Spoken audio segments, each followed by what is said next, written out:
Hi guys! Welcome to my vlog! Panibagong araw, panibagong vlog naman tayo guys! It's me, Jmar Vlogger, ang pinakamaganda sa social media, si Jmar Vlogger!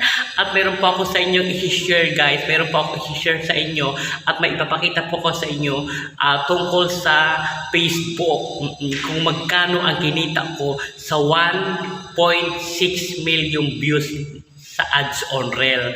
Ipapakita ko sa inyo kung magkano ang aking kinita sa ads on reel, yung 1.6 million views, di ba?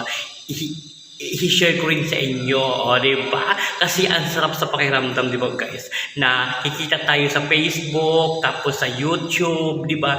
Ano pang inihantay nyo guys? Ito na guys ang aking 1.6 million views. O, di ba? Ang aking lang kinita, yan lang ang ating kinita. $59 lang. Mayroon po tayong $59 sa ads on reel. Sa ano yan guys? 1.6 million views yan na ating kinita sa ads on reel. Kaya ano pa ang iniintay nyo guys? Mag-upload na po kayo ng more videos sa Facebook sa ads on reel. Malay nyo, magkaroon din po kayo ng ganitong kitaan. Diba? Let's go!